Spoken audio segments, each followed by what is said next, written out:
Lever Brothers Company, the makers of Lux Toilet Soap, bring you the Lux Radio Theater, starring Ronald Colman and Greer Garson in Random Harvest.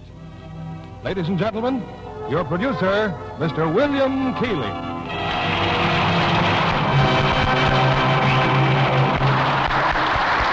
Greetings from Hollywood, ladies and gentlemen.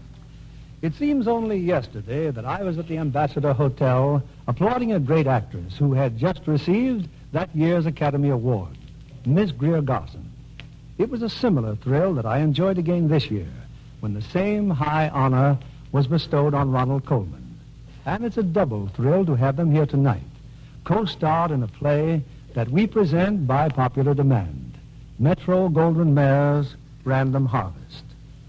Among my impressions of this year's Academy Award proceedings was the pageant of lovely women who attended it, including, of course, the screen's most stunning beauties. And it made me proud to be identified with Lux Soap on this program, for I'm sure that most of those lovely complexions owed allegiance to Lux Toilet Soap. And that's the highest tribute I can think of, as I'm sure you will agree. It's time for our play, Act One of Random Harvest, starring Ronald Colman as Charles and Greer Garson as Paula.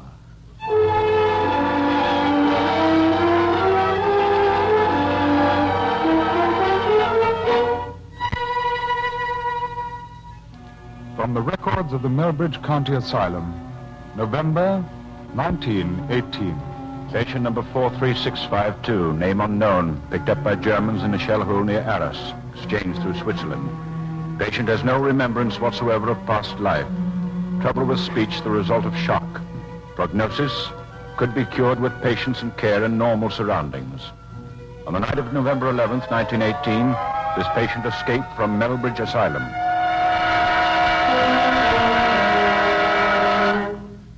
He hadn't escaped. Not really. In the excitement of the armistice, the iron gate of the asylum had been left open, and he had wandered into the town like a lonely ghost, buffeted by the crowds. I was at the tobacconist's shop when he came in. When the proprietor spoke to him, he tried to answer and couldn't. He stood there, confused, helpless. Well, close the door. Close it, please. Well, what is it? Cigarettes. Well, what sort? Cigarettes? Oh, why, you're one of the soldiers from the asylum, ain't you? You wait here a minute, dearie. Wait here, I'll be back in a jiffy. You are from the asylum, aren't you? Aren't you? Yes, but I'm all right, really. Well, if you had given them the slip, I wouldn't stay here. She's telephoning them to come for you. You better run along. Go on. Yes, Hurry. On a sudden impulse, I followed him. He'd stopped to rest in an archway. He was exhausted, his hands held over his face. Can I help you? I thought you weren't feeling too fit, so I followed you. Oh, you look tired out. Yes. Tired. Well, what you need's a brandy and soda. Shall we go over to the home pub? It's just across the road. It's where we all stay when our show's in town. It's friendly. Come on.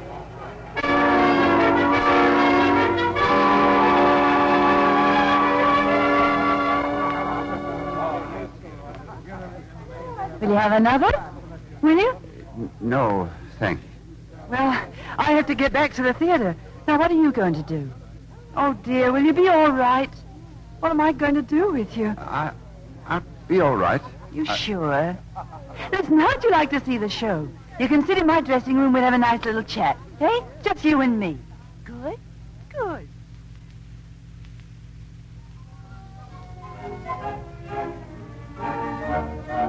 Well, how do you like my kilts?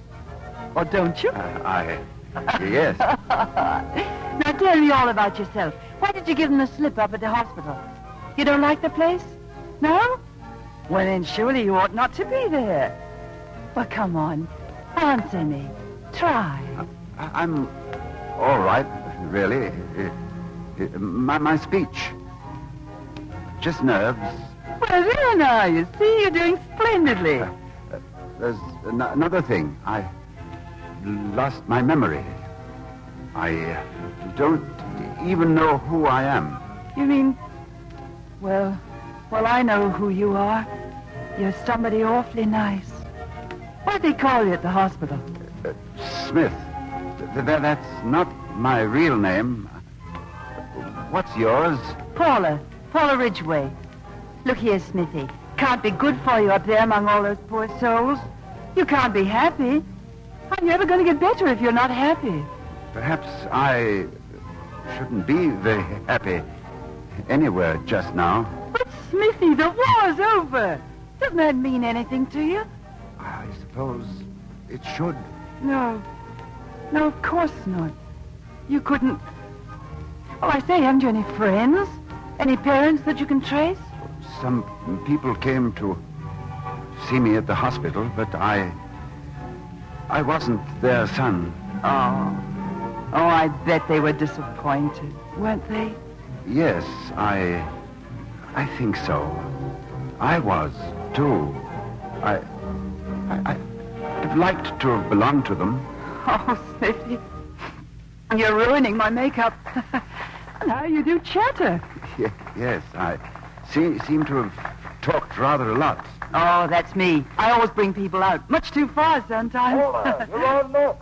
All right, Sam. Smithy, look, I'll put your chair outside. You can see the front of the stage from there, and I'll be back in a couple of shakes. You'll be all right, won't you? Fine. Are you sure? Your head seems awfully hot. No, Paula, come on. Coming. I'd left him sitting outside my dressing room. When I came off stage, I saw him on the floor. He'd fallen unconscious.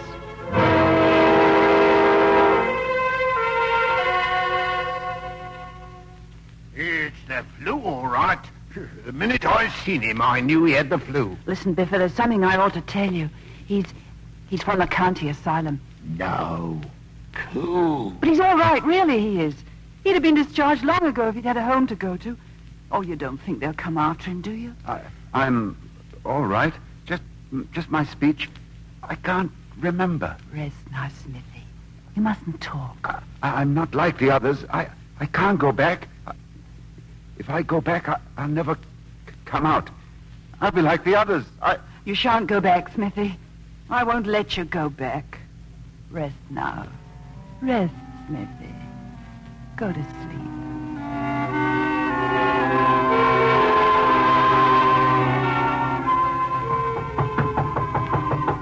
Smithy! Come in. Well, hello. Hello. How did the show go? Oh, splendidly. Last night, you know. Glad to get rid of us, I expect. How did you get on? I talked to the chambermaid today. Had quite a chat with her. You did? Wonderful. What about? The weather. Paula, you're sure I can be useful? Your manager isn't just taking me on because... Oh, you don't know Sam. What, the whole thing was his idea. I can't tell you what it means, Paula, to be someone again, to be wanted. It's all you're doing. Oh, nonsense. Come on, you got to eat your supper now. I'll be up again in time for the train. I didn't know, but they were downstairs then, the men from the asylum. When I came back to Smithy's room, he was sitting on the edge of the bed, waiting for me. His things were packed in a little paper parcel that he held on his knees, and he was smiling. It's time, isn't it? I'm all ready. Smithy, I've got to talk to you. Oh, there's nothing wrong, is there? Yes, there is, and I won't beat about the bush. Sam won't take you. Won't take me? There were 2 men from the asylum in the bar just now, and they told everybody about your escape. Sam thinks it's too risky to take you. I think perhaps he's right. Oh. I think perhaps you should go back to the asylum, just till you're all well again. And then... Go back? Oh, Smithy, darling, you need care. You need doctors that understand your trouble. I feel dreadful about it, but it's for your sake. You don't think I've gone back on you, do you? It's not that I'm afraid. It's because I think it's right. You do know that, Smithy, don't you? Tell me you understand. Let me hear you say it. Smithy? What's the matter? Oh, you could always speak to me.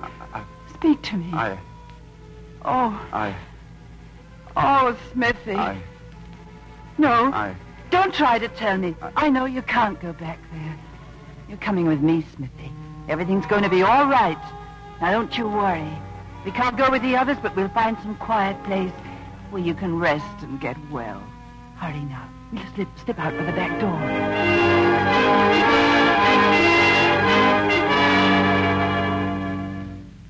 We took the train that night from Melbridge to Cornwall, and near the town we found a little inn beside a lake.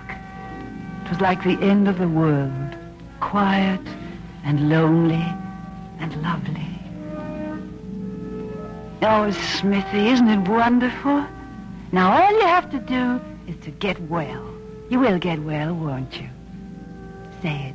Oh, let me hear you say it. I will. There's the spirit. I had to tell a woman here that we were engaged. You don't mind, do you? No.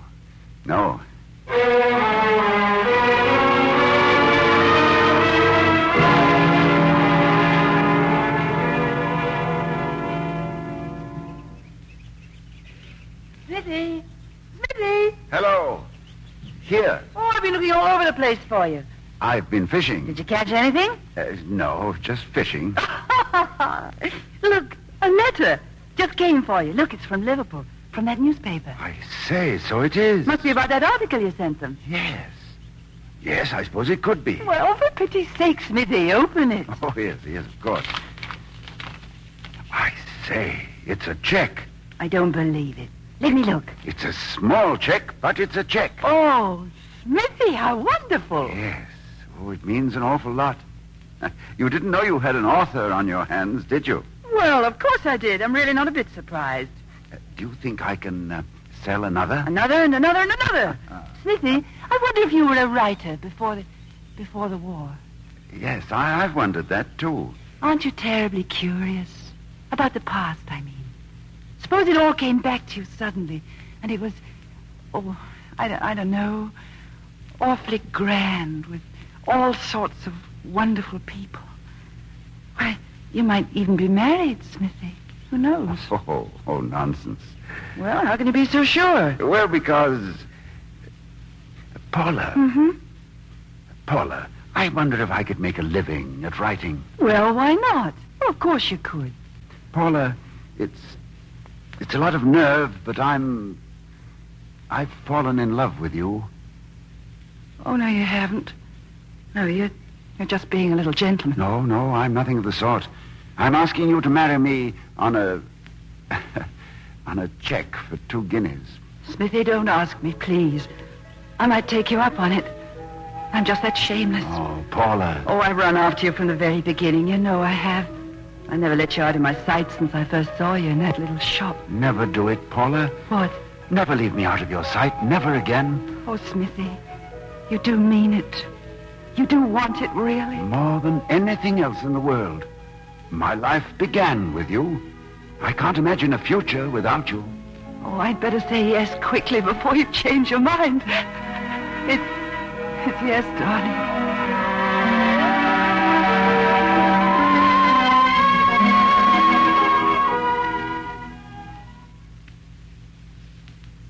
We were married in a little church at Clevedon. I remember the words of the hymn, "O perfect love, all human thought transcending, lowly we kneel in prayer before thy throne, that theirs may be the love that knows no ending, whom thou forevermore dost join in one." We rented a cottage, a lovely dream of a cottage with a white picket fence and a big cherry tree in front. It was in that house, just 2 years later, that our son was born.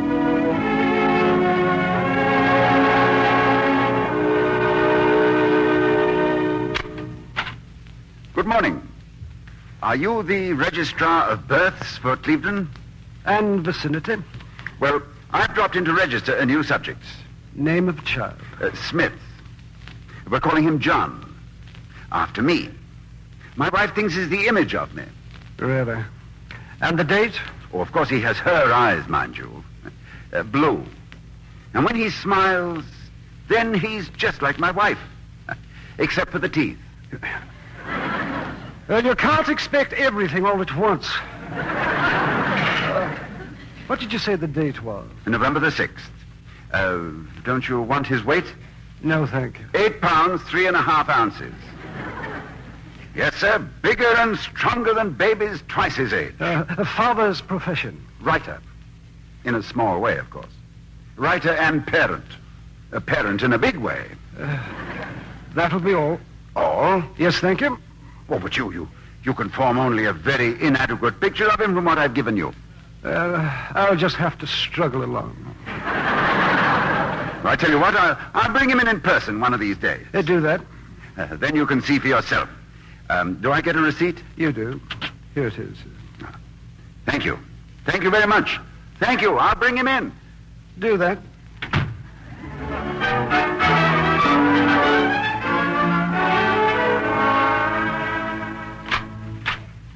Hello. Smithy. Oh, did I wake him? No. I brought him a present. Here, young man. Will he know it's a cat? What's so wonderful about that fella? He just eats and sleeps. Much of the time he's not even friendly. Never occurred to you to buy me a present, did it? Never. Except these. Oh, Smithy. Just a string of beads. Very ordinary. Oh, I adore him, darling. Just the color of your eyes. You're an awfully nice color scheme, darling. Your hair is just like a bright new penny. Are Mr. and Mrs. Smith here? Yes, sir. I'll tell them. Oh, that must be the vicar. May I go in? Hello, vicar. Come in. Good morning. Well, how's the air? Take a look. Yes, he's quite a size, isn't he? Bigger and stronger than babies twice his age. Oh, I'm sure. Oh, I was at the post office just now. There's been an extraordinary event. A telegram. Oh, thrilling. Oh, who got it? You did. Here. For me? For Smithy? Oh, Smithy, what is it? I can't believe it. It's fantastic. Oh, darling, please. I can't stand it another second. It's from Liverpool. Can you appear at Mercury office at 10 o'clock tomorrow morning regarding permanent position on paper? Samuel C. Henson, editor. Oh, darling. Oh, Smithy, you're marvelous.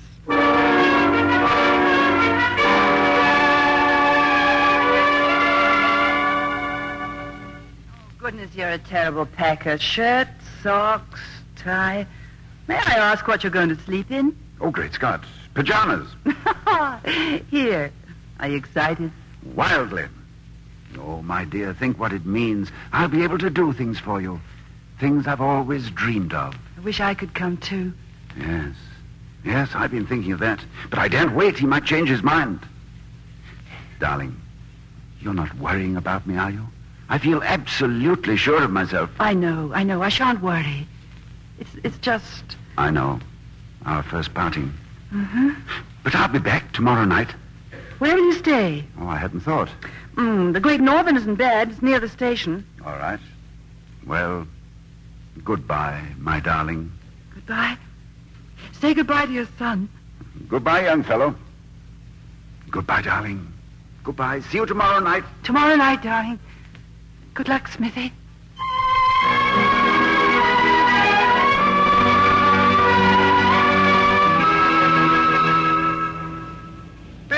Paper! Read the Liverpool Mercury. Paper, sir? No, thank you. Say, can you tell me, I'm looking for the Mercury office. Right across the street, on the corner. Across the street? Oh, yes, I see. Thank you. Thank you. Paper, sir. Hey! Look out! Get the doctor! He's been run over! Oh, he's killed! He stepped off the curb! I was talking to him! He stepped off the curb! Get an ambulance! Quick!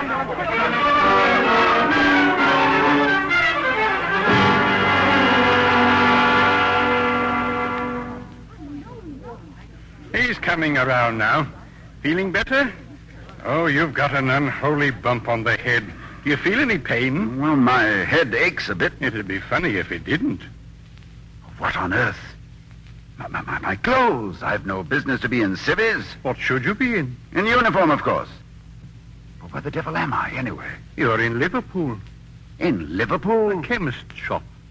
Yes, but in Liverpool, You've had a nasty shock. Is this the party had the accident? Yes, Constable. It wasn't my fault, Constable. He slipped in front of my cab. Is that the right of it, sir? That's the truth, ain't it, Governor? I think so. I'm not sure. Name, please. Rainier, Charles Rainier. Rainier. Profession, sir? Captain in the Wessex Regiment. Address? The trenches, Arras. Huh? Well, Random Hall, then. North Random, Surrey. Thank you, sir. Wish to lodge a complaint, sir? Thank you, no. I'm sure whatever happened was my fault. All right. Thanks, Mr. Rainier. Thanks, Governor. Well, I think I'd better be getting along. Thank you. Sure you feel strong enough to walk? Oh, yeah, I'll manage. What do I owe you? Oh, never mind that. Oh, that's very kind. Thank you. Thanks. By the way, would you mind telling me what day is this? Thursday. Thursday, yes, but the date? November the 14th. November the 14th, 1920. 1920. Oh. Thanks. Thanks very much.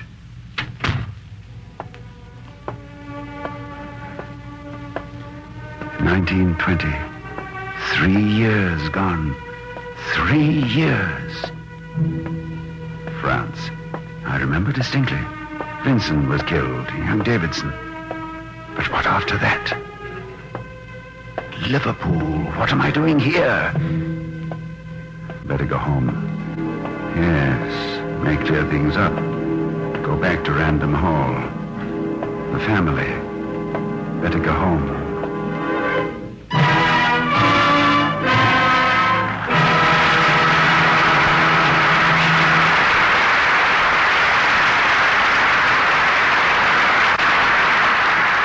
In a moment, we'll continue with Act Two of Random Harvest. Meanwhile, here's our Hollywood reporter, Libby Collins, with a word about a most exciting picture, Paramount's new suspense drama, The Big Clock.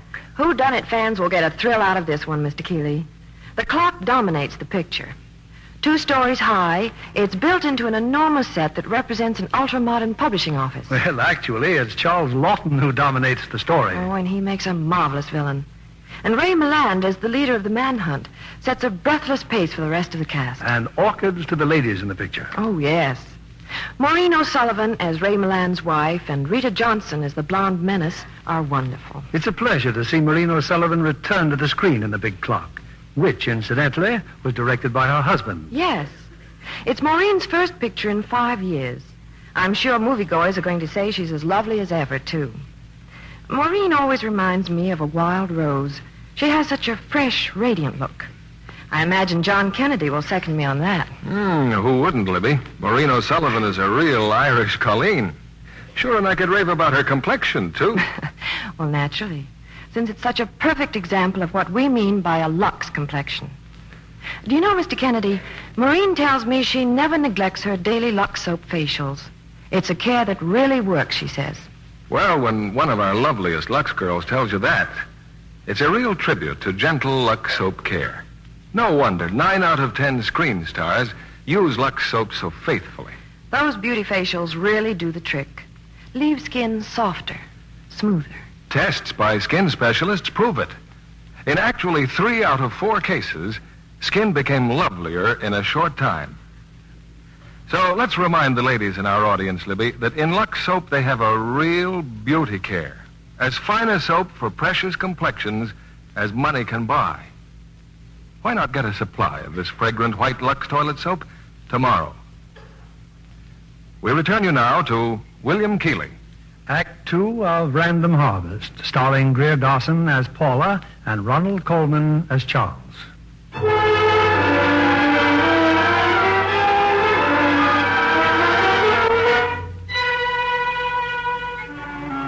I waited for Smithy in our cottage in Clevedon for days and weeks.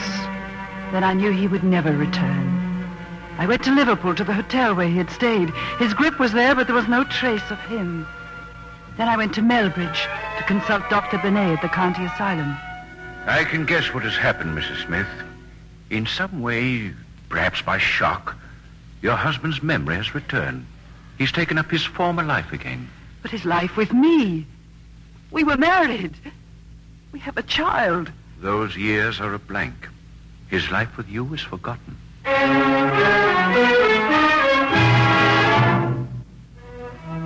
I always felt that someday I'd find him again. I worked and studied to improve myself. I found a position as a secretary in Liverpool, and then I moved on to other jobs, to other cities, searching for him. It was later that I saw a picture in a London newspaper. Charles Rainier, it said, head of Rainier Incorporated, one of England's industrial magnates. It was a picture of my husband.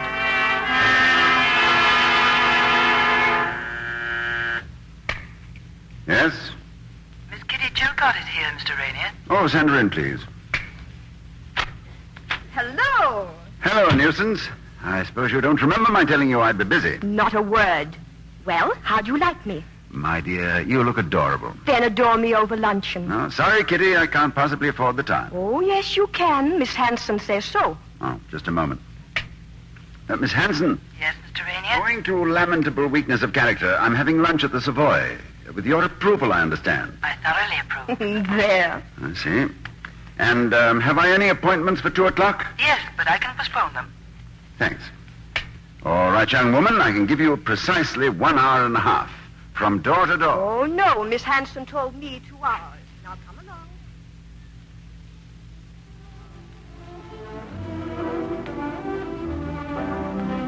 You're being very charming today, Charles. You haven't looked at your watch once. That reminds me. Oh, good heavens, it's 3 o'clock. You used to say you hated business. Did I? You were just going to whip things into shape and then get out. You were going to write. Yes, so I was. You know, I always had the idea that Charles, what is it? was that man over there. Do you know him? No, but I thought I did for a moment. You know, that happens sometimes. I see a face or hear a voice. Seems to remind me of something. Oh, a sort of wisp of memory that can't be caught before it fades away. From those lost years. Oh, perhaps.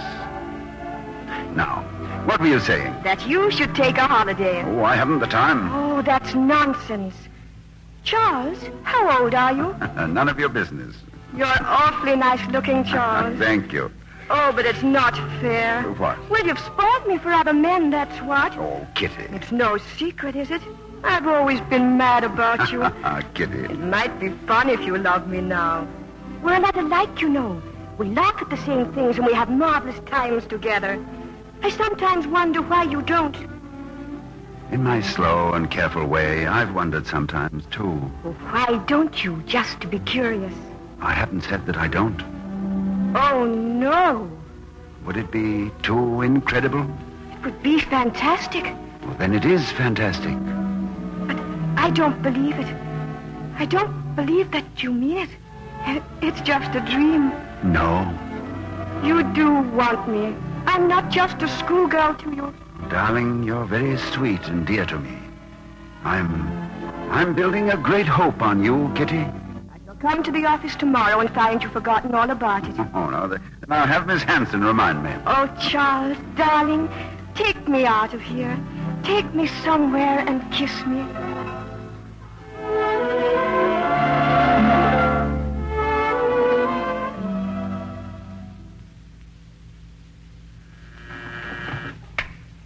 Yes, Miss Hanson? I have the Rainified prospectus, Mr. Rainier. Oh, bring it in, please. Yes, sir.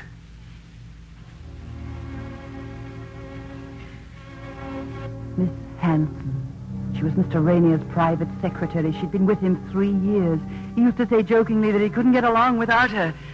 I wanted to tell him so many times that I was Miss Hanson.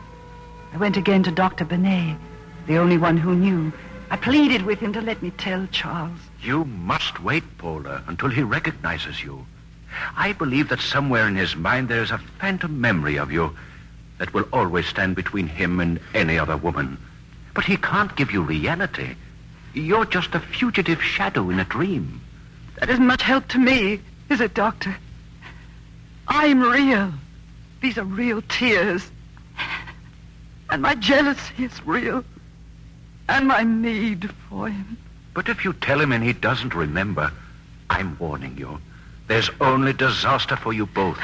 At best, he'd resent you, and the shock could leave him far worse than he ever was. Yes. Yes, I understand. I can offer only the slight hope that someday a miracle will happen and he'll come back to you. Much help to me, is it, Doctor? I'm real. These are real tears. And my jealousy is real. And my need for him. But if you tell him and he doesn't remember, I'm warning you. There's only disaster for you both. At best, he'd resent you, and the shock could leave him far worse than he ever was. Yes. Yes, I understand. I can offer only the slight hope that someday a miracle will happen and he'll come back to you. Not as Charles Rainier, but as, what was it you used to call him? Smithy. Smithy.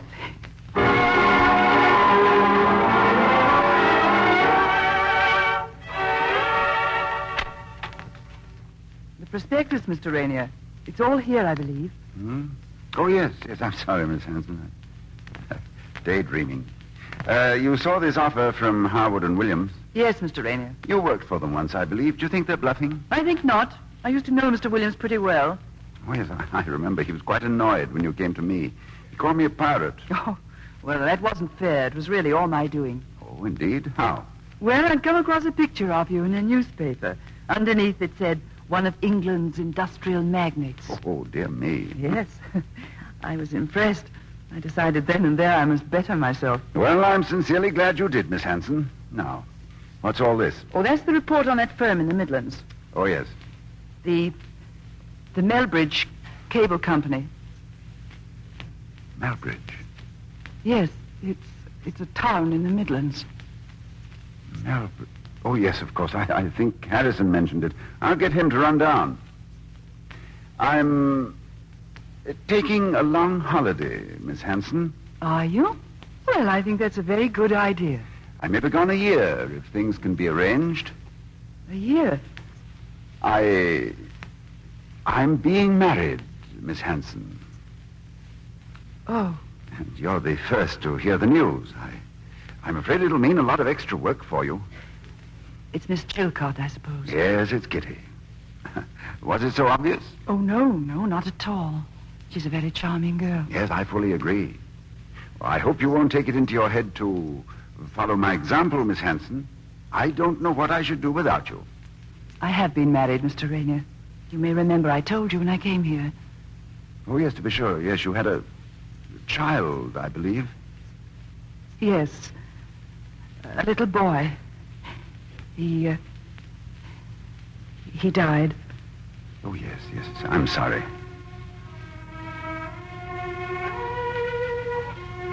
A little boy who died. I couldn't tell him that it was his son. It was too late now to hope that he would ever remember me. I lived on that hope for 3 years. Now it was too late. Oh, I might have told him that I was his wife. He'd have accepted me. He'd have pitied me. And he'd resent me. There was only one thing for me to do. The law is quite clear on that point. If it is proved that for 7 years no news of a person has been received by those who would naturally hear of him if he were alive, then he may be legally presumed dead. You wish me to take the necessary steps? Yes, please. Very well. We shall have the marriage dissolved.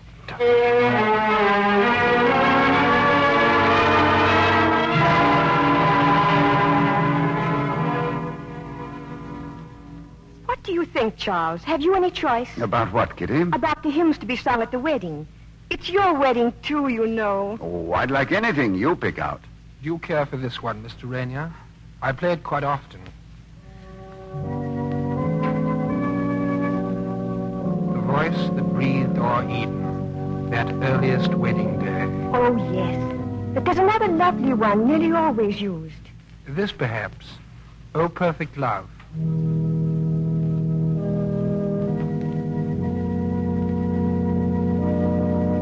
yes, that's it. I like that. Oh, perfect love. All human thought transcending. Lowly we kneel in prayer before thy throne. Charles, do you know the words? That theirs may be the love that knows no ending. The love that knows no... Charles, what's wrong? What are you staring at? Mr. Beddoes, I think that will be all for now. Yes, miss. Charles, look at me, please. Hmm? Yes, Kitty? It's all right, Charles. I'm glad it's happened. What? What has happened? I've been uncertain almost from the beginning. I've always known it, really. Known what, darling? That I'm not the one. Charles, you looked at me just now as if I were a stranger, trying to take the place of someone else. Someone else? Oh, I know it sounds absurd. But I've had a feeling that I remind you of someone else, someone you once knew. Oh, don't leave me, Kitty. I need you. I'm trying to make a life. Someone you loved as you'll never love me. I'm nearly the one, Charles. But nearly isn't enough for a lifetime. Oh, Kitty, I don't know what to say. You don't have to say anything. But because I love you more than anyone I shall ever marry, kiss me goodbye, darling.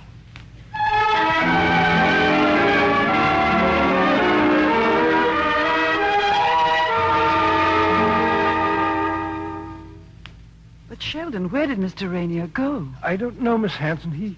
He just left. I don't quite know why, miss, but I sort of think he may have gone to Liverpool. Liverpool? It was from Liverpool that he came that night, that he came back from the dead, you might say. Sheldon, about that night, please try to remember. What did he tell you had happened to him? Well, miss, it was a wet night. He'd been knocked down by a taxi and carried into a chemist shop. He knew that much. But why he was in Liverpool or where he'd been before, he couldn't remember.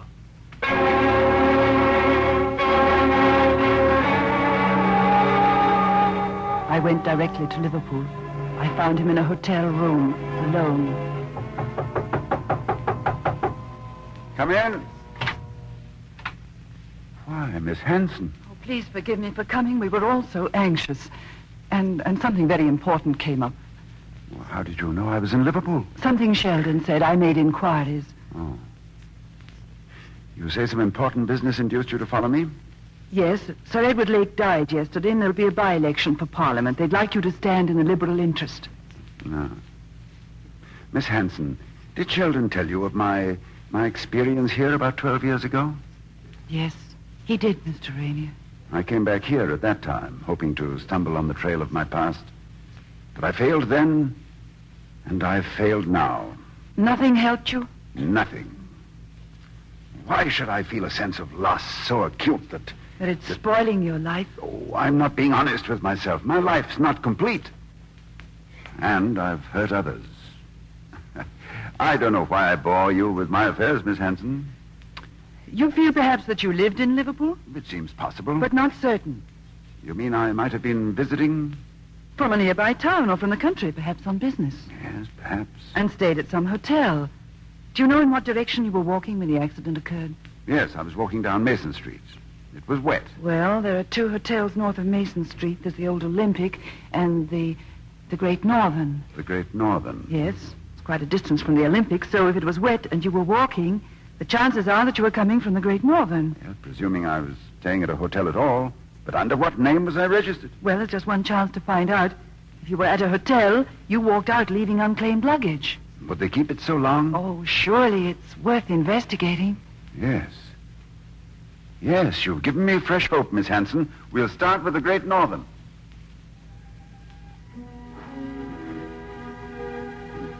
There was some luggage at the Great Northern, of course. A single grip and the name on it, John Smith. It was his grip, the one I'd given him. We opened it and looked through it together. Well, that settles it. John Smith. A highly unimaginative incognito. And what could be more anonymous than those poor rags? Nothing seemed familiar to you? No.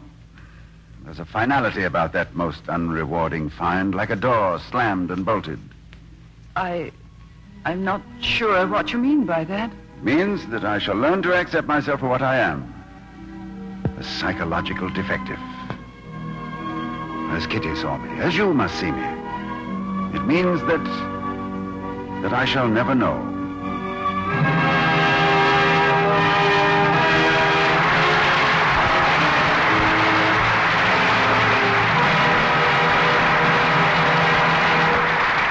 We pause now for station identification. This is CBS, the Columbia Broadcasting System.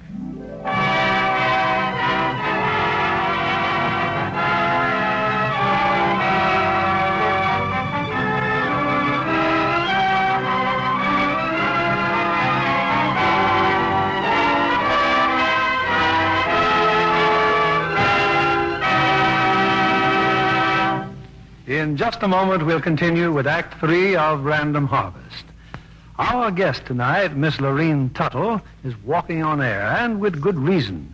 She's just completed a picture with one of the screen's most romantic teams, Clark Gable and Lana Turner, in Metro-Goldwyn-Mayer's outstanding dramatic production, Homecoming. Congratulations, Lorene. Well, Mr. Keeley, it was the thrill of a lifetime to appear in a picture with Clark Gable. I can well understand that. You know, Mr. Keeley, while we were making the picture, it seemed to us that Clark and Lana were really living their screen roles. Exactly what I felt when I saw the picture. And there are two other favorites of mine in the cast, Ann Baxter and John Hodiak. Mm-hmm. When I first read the script, I was fascinated by the story itself. It's the kind of dramatic conflict that's timely and always close to home. When I was studying my part, I could just see Clark Gable in the role of the doctor. He's wonderful. And I found Lana Turner quite irresistible as one of the two women in his life. In fact, Lana and Ann Baxter make a dazzling pair in MGM's Homecoming. John Kennedy here has something to say about that. I certainly have. Picture with two of our loveliest Lux girls gets rave notices from me. Check and double check, John. Wait till movie fans see those two beautiful complexions in the close-ups. They'll understand why Lux Toilet Soap is Hollywood's favorite beauty soap. 9 out of 10 screen stars tell us that Lux Toilet Soap is a care they can depend on. No wonder. Daily care with Lux Soap is the finest care you can give your skin. I've used it for years, and I know. Thank you, Miss Lorene Tuttle, for reminding our listeners that Lux Toilet Soap care really makes skin lovelier. The best way for any woman to prove it for herself is to try Lux Soap beauty facials for a while. She'll be delighted with the new freshness those facials give her skin. A practical beauty hint from a very charming authority. Tests by skin specialists, you know, show that Lux Soap care really works. In actually 3 out of 4 cases, skin became softer, smoother in a short time. Why not try Hollywood's own beauty soap, fragrant white Lux Toilet Soap, tomorrow? Here's your producer, William Keeley. Act 3 of Random Harvest, starring Ronald Colman as Charles and Greer Garson as Paula.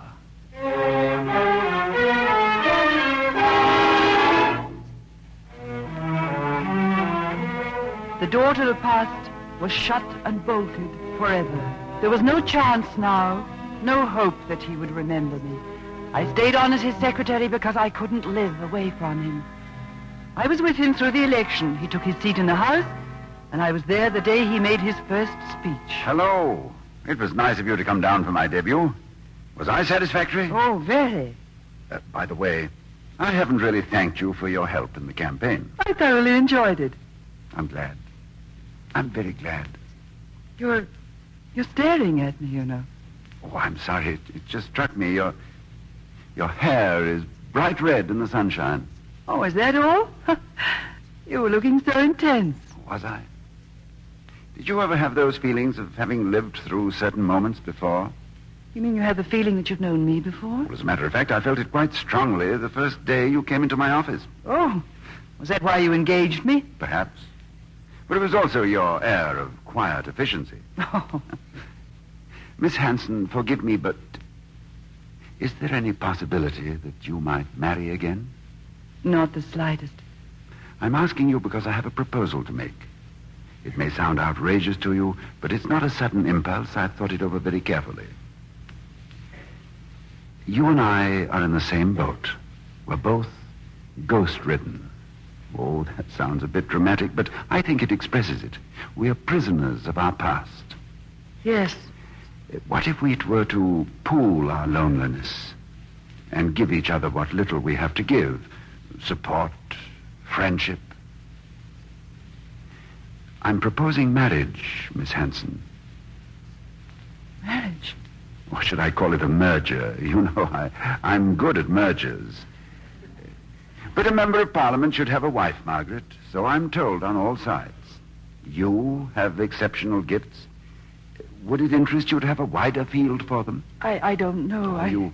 You need have no fear that I would make any emotional demands upon you. I have only sincere friendship to offer, and I won't ask any more from you. Please think it over. It's a selfish proposal, but I can't have you giving me notice, you know. I'd be lost without you. Miss Hanson, Margaret, have I hurt you? I don't know. Oh, this comes of boasting that I never cried.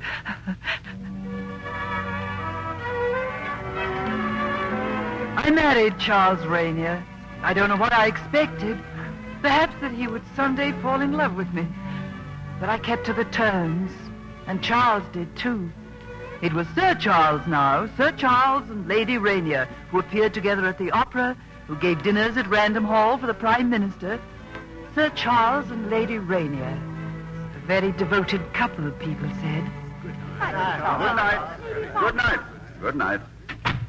Well, that's over with. You certainly mellowed the Prime Minister. He was positively purring. Oh, good heavens, it's nearly 3:00. You have 2 committee meetings tomorrow, you know. Today, it's morning. The morning of May the 25th. Does that suggest something to you? The anniversary of our wedding. Our 3rd anniversary. I thought you'd like this. What is it, Charles? Your anniversary gift. A necklace? Oh, Charles. All my gratitude goes with it, Margaret. Oh, it's too beautiful, really. Oh, you spoil me. You put it on for me? Of course. There. There. How do you like it? Lovely. You know, you're a very beautiful woman. Thank you. I rather hoped you thought that. Margaret, are you happy? Why do you ask? Oh, twinge of conscience. If I hadn't interfered in your life... I should never have been Lady Rainier and entertained the Prime Minister and worn these emeralds. Is it enough? Perhaps not. Is there anyone else? No. Charles, why are you asking me? Well, if there were... I've often wanted to say this. I wouldn't hold you to our bargain. I haven't the right. Are you trying to get rid of me, Charles? Oh, my dear, you know I'd be utterly lost without you. Oh, well, I'm glad to hear that because I like my job. Well, good night, Charles. And thank you for the wonderful present.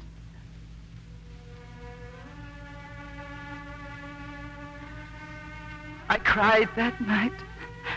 I sat at my dressing table and cried. In front of me was another necklace, the one he had given me so long ago. There were no emeralds in it. Yes? Oh, come in, Charles. Margaret, I'm afraid I didn't quite... Why, you're crying. Did I say something to hurt you? No, it's nothing, really. It's just nerves. I'm sorry. What is that? Another necklace? Yes. A very old one. A gift? Yes. He said they were the color of my eyes. They are, aren't they? Oh, Margaret, isn't there something morbid in burying one's heart with the dead? That's a strange thing for you to say. Is it? You haven't even a memory. No. And yet the best of you, your capacity for loving, your whole joy in living is buried in a little space of time that that you've forgotten. It isn't quite the same thing. Why not? Because in some vague way I still have... Hope? Yes, I suppose that's it. Have you, Charles? Do you feel that there really is someone? Someday you may find her again. Oh, it's nothing I can put into words. But doesn't it frighten you sometimes that you may have come so near her, even brushed by her on the street? Yes, I've thought of that. You might even have met her. It might be someone you know. Charles, it might even be me. Oh, Margaret. I'm talking wildly, Charles. You know, I've sometimes thought I'd like to travel. I think I need a holiday. Well, perhaps when the house adjourns... Oh, I don't want to drag you away. I'll take a maid or a friend, perhaps. Oh, Margaret, I believe you want to get away from me. Oh, no. It's just that it's been rather a strain. It's been harder than I thought, being the wife of Charles Rainier. If you wish, of course. Shall we talk about it in the morning? In the morning, yes. Good night, Charles. Good night, Margaret.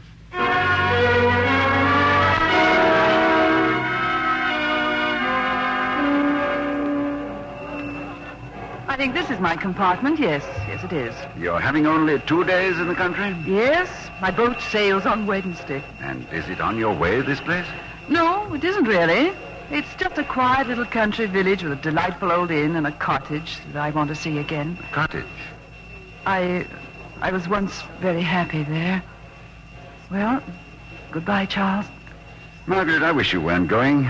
Will you let me hear from you? Oh, of course. Goodbye. Are you going to the house now? No, to the office. There's some trouble. Oh? It'll seem strange not to talk it over with you, Margaret. Well, goodbye, Charles. Goodbye.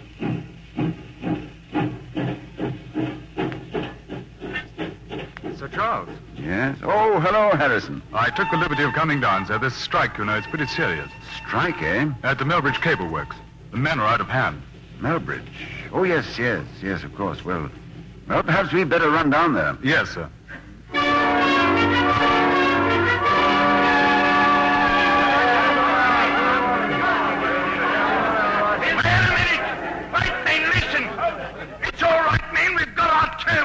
The strike is settled and we won. Thanks to one man, Sir Charles Rainier.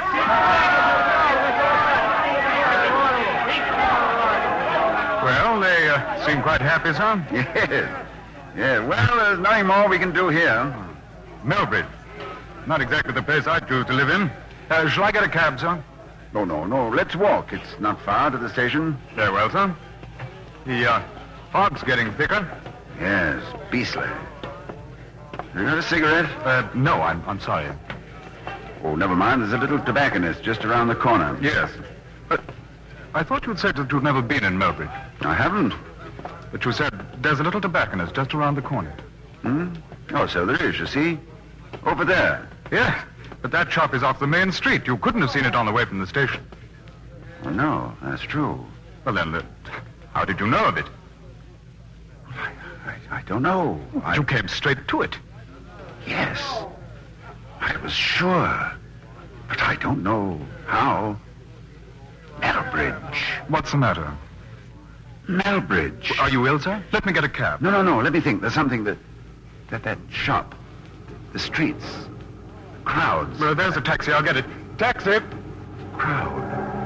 Now, why? Yes, sir? Here, Wazir, get in. Driver, where is the hospital? Hospital? You mean the old one or the new one, sir? The old one, I think. Big gates, a high wall all around it. Well, you wouldn't be meaning the asylum, would you, sir? The asylum. Take us there.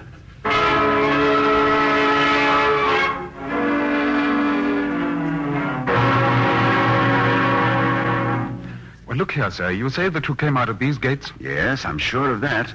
There was some excitement and a great deal of noise. Well, then, let's start from here. Now, you must have gone into town. Yes, I did. I came along this path toward the town, and there was a good deal of fog, like tonight, and people shouting, and the sound of I was trying to get away from something, trying to escape, and I was afraid. Yes, and I went to that shop, the tobacconist. Why, you're one of the soldiers from the asylum, aren't you? The asylum. I was right. I came from there. Well, now, you left the shop. Then where did you go? I don't know. The crowd... Can I help you? The crowd... Wait. A girl. There was a girl. I thought you weren't feeling too fit, so I followed you. Yes, a girl. Well, I know who you are. You're somebody awfully nice. There's a place for soldiers that's sick. Some quiet place where you can rest and get well. I can't go back. If I go back, I'll be just like the others. Oh, Smithy. Never leave me out of your sight. I better say yes quickly. It's yes, darling. It's yes, darling. It's yes, darling. Harrison. Yes, sir? There's a cottage somewhere. It's a white cottage with a picket fence. It's near a church. You can see the steeple through the trees and hear the bells ringing. Could you find the place, sir? It's in Clevedon.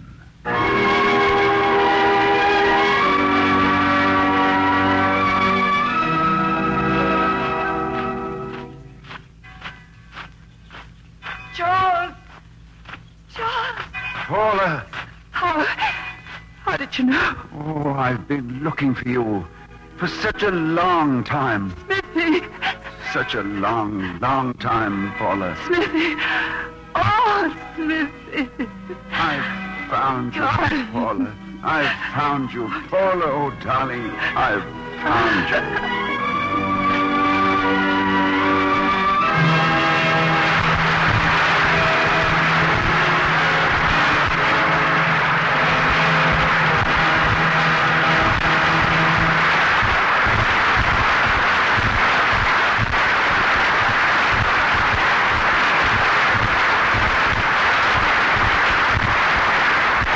Thanks for an unforgettable hour to Greer Garson and Ronald Colman, who returned to the footlights for a curtain call. That was an Academy performance if I ever heard one. Well, thank you, Bill. And you know, Ronnie, we're all just delighted that you won the Academy Award this year for your terrific performance in that very exciting picture. I just can't wait to see it again. Now, from one winner to another, Greer, that's very gracious of you. You deserve it, Ronnie. And A Double Life is one of the most thrilling pictures I've seen in years. Thank you, Bill. Thank you. Greer, I hear you've been having a lot of fun out at Metro Golden Mare. You and Walter Pigeon. Yes, Bill. We'll be making a comedy together. In fact, I'm an acrobat in this picture. That really ought to kill him, Greer. Well, I don't know. It nearly killed me, Ronnie. Should see me hanging from a trapeze by my teeth. But it was wonderful fun. Coming back to you, Ronnie, I hope you've got that Academy Award Oscar prominently on display in your home. Well, as a matter of fact, I didn't have it very long, Bill. A neighbor of mine borrowed it. Oh, well, really? Well, did you ever get it back? Not yet, but he keeps promising every day. Yeah, that's funny, Ronnie, because I had a call from somebody who called himself the Walking Man and asked if I'd name a price for mine. You mean he offered you money? Oh, no, that's not the same man.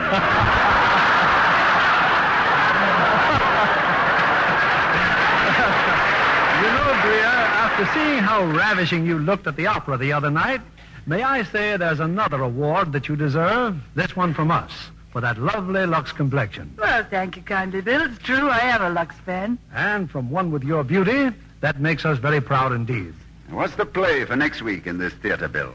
It's Paramount's great comedy success, Dear Ruth. The story of a boy and girl who become unwittingly entangled in romance through the mischievous wiles of a young sister.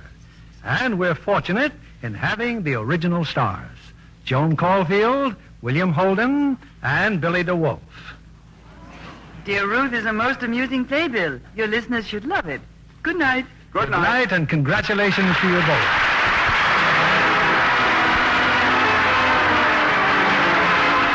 Lever Brothers Company, the makers of Lux Toilet Soap, join me in inviting you to be with us again next Monday evening when the Lux Radio Theater presents William Holden, Joan Caulfield, and Billy DeWolf in Dear Ruth. This is William Keeley saying good night to you from Hollywood.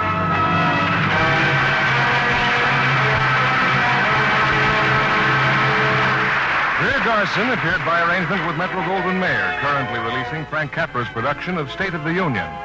Tonight's Lux Radio Theater presentation was adapted from the MGM screenplay, Random Harvest. Our music was directed by Louis Silvers. Join us again next Monday night to hear Dear Ruth with Joan Caulfield, William Holden, and Billy DeWolf. Ladies, get Pepsodent Sensational Bargain Offer, the Lana Turner Ballpoint Pocket Perfumer. Regular $1.95 value, yet it's yours, plus a supply of Harriet Hubbard Ayers You Perfume for only 50 cents. Fashion's newest accessory for carrying perfume, designed for Lana Turner, who stars opposite Clark Gable in MGM's hit Homecoming.